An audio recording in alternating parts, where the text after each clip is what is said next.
All right, you fuckers, welcome back to the deep dive. We're about to get knee-deep in this Oscar shit show. The 96th one, to be exact. We got a goddamn mountain of articles here, enough gossip to make a nun blush, and enough caffeine to fuel this whole goddamn dissection. Let's cut the crap and dive right in. Damn right. First up, Oppenheimer. That nuke fest blew everyone's minds. 13 fucking nominations and walked away with 7 awards. Best Picture, Best Director, the whole shebang. It's the first flick since Ben-Hur back in '59 to win Best Picture and both lead acting awards. Explain this shit. Why was this movie such a goddamn phenomenon? Well, Nolan's a visual master. The way he directs is thought-provoking, keeps you on the edge of your seat. The movie tackled a seriously complex historical event with nuance, exploring those moral dilemmas of the atomic bomb. And Cillian Murphy as Oppenheimer. Fucking phenomenal. Exactly. Okay, moving on. Let's talk about some badass women. Right. We finally saw 3 Best Picture nominees directed by women. It's about damn time. Seriously. We had Justine Triet for Anatomy of a Fall, Greta Gerwig for Barbie, and Yorgos Lanthimos for Poor Things. That's huge, right? What does this mean for women in Hollywood? Is this real change or just some bullshit PR stunt? It's a step in the right direction, no doubt about that. 3 female-directed films nominated for Best Picture. That shows their talent is finally being recognized. But let's not get ahead of ourselves. We still have a long way to go before we see real equality in this industry. Fair enough. Let's talk about some other wins. Scorsese, De Niro, and Billie Eilish all made Oscar history this year.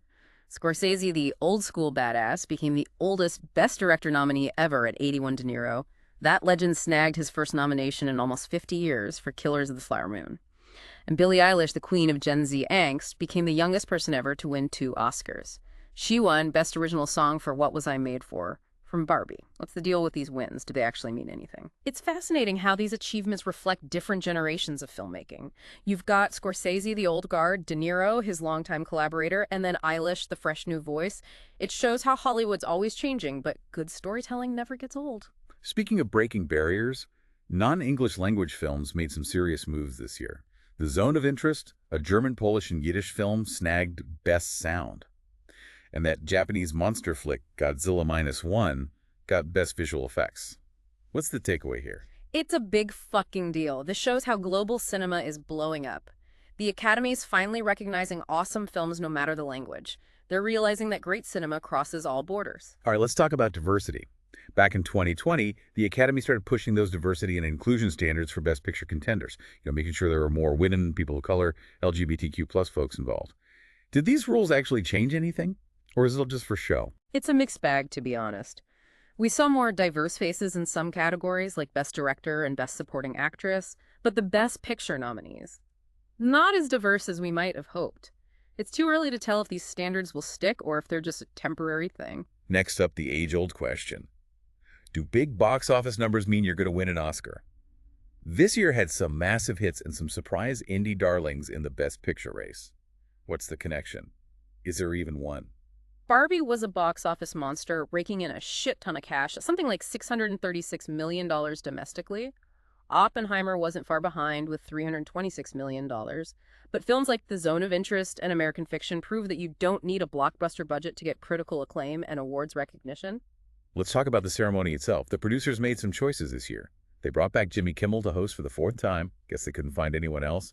They moved the ceremony an hour earlier and even had to postpone the Governor's Awards because of those damn labor disputes. Moving the ceremony earlier. Total gamble, but probably helped with ratings, especially on the East Coast. The Governor's Awards getting pushed back, though.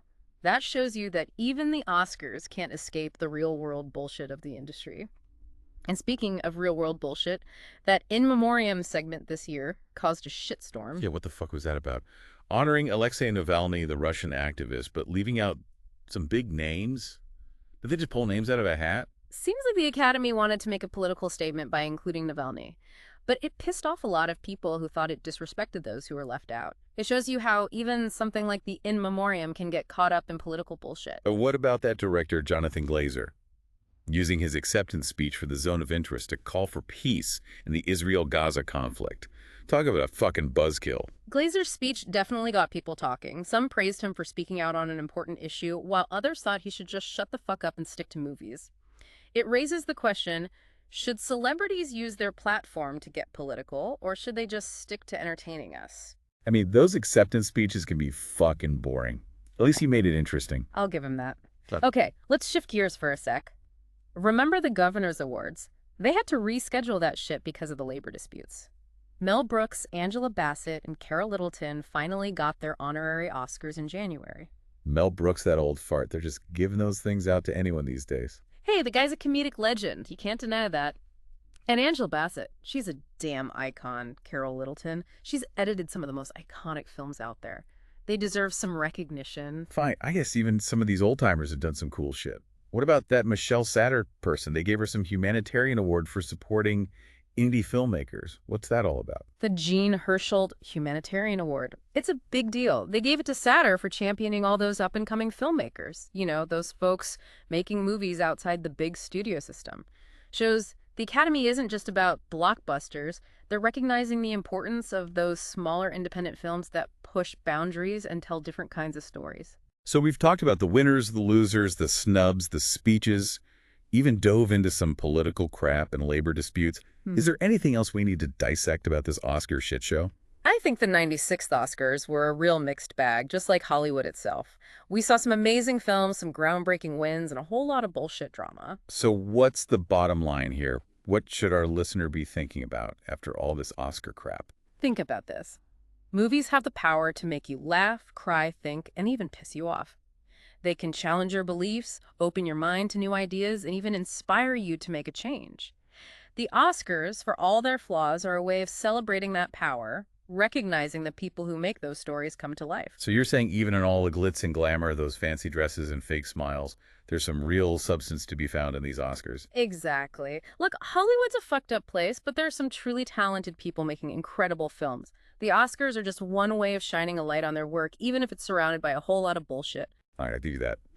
Any final thoughts for our listener before we wrap up this Oscar postmortem? Next time you watch a movie, don't just sit there and zone out. Think about what you're seeing, how it makes you feel, and what it says about the world we live in. And who knows, maybe one day you'll be the one accepting that golden statue, giving some bullshit speech about world peace, and thanking your agent. And hopefully you'll do it with a little more style than some of the asshats we saw this year. Yeah. All right, that's a wrap on the 96th Academy Awards. We've dissected the shit out of this thing, from the nominations to the speeches to the after parties. Tune in next time when we'll be diving into some other clusterfuck of pop culture. Until then, keep it real, you beautiful bastards.